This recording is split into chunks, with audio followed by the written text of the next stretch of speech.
Noong nakalipas na weekend nga, nagpanibagong house viewing na naman kami. Itong location naman na to 5 minutes lang mula sa bahay namin.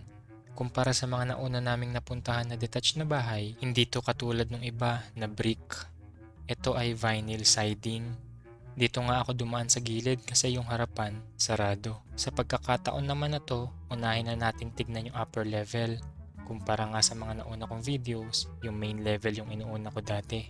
Mayroong 2 bedroom dito sa upper level saka isang CR. Kung mapapansin nyo yung flooring, vinyl yan. Tignan muna natin tong kwarto na nasa right side. Maluwag-luwag nga tong kwarto na to. May sukat siya, 10.27 square meters. Ito naman yung pangalawang bedroom, adjacent nga lang sa unang kwarto. Maluwag din siya, pero mas maliit lang to ng konti. Sumusukat siya ng 9.23 square meters. Ito naman yung CR nila. Medyo masikip nga lang yung daanan. Pahaba kasi siya, hindi katulad dun sa iba naming napuntahan na pa-square.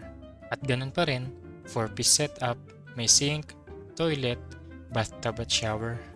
Tapos na tayo sa taas, hindi ko na binuksan yung mga closet dito. Hindi ko lang sigurado kung nabigyan ba ng hustisya sa video. Pero gustong gusto ko yung pagkakaayos ng upper level nila.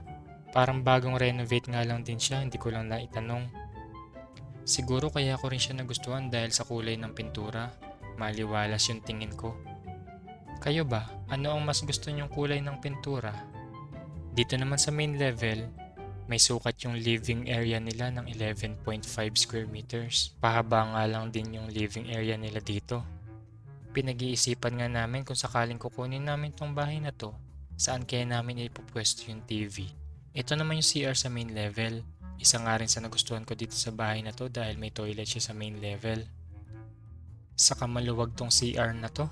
Yung dining area naman nila, may sukat na 5.72 square meters.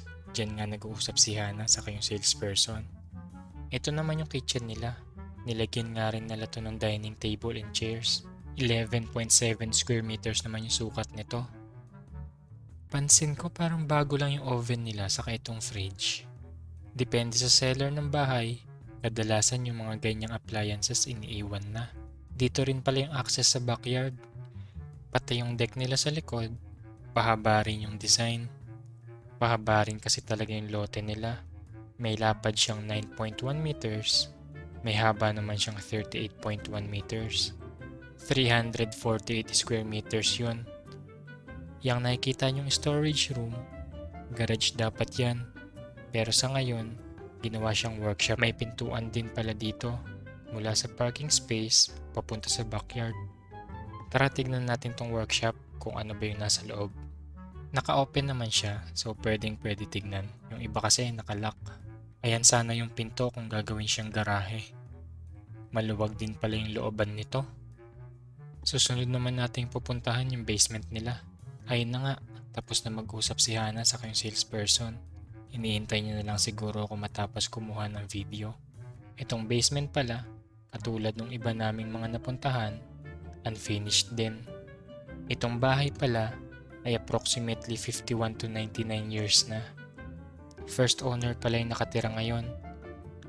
Ibinibenta niya nga itong bahay sa halagang 500,000 Canadian dollars.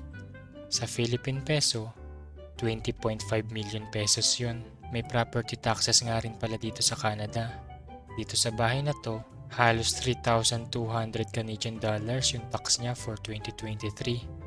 130,000 Philippine pesos yun. Ano ang masasabi niyo dito sa bahay? I-comment nyo lang insights nyo, makakatulong sa amin yan. Dito ko natatapusin tong vlog. Hanggang sa muli, paalam!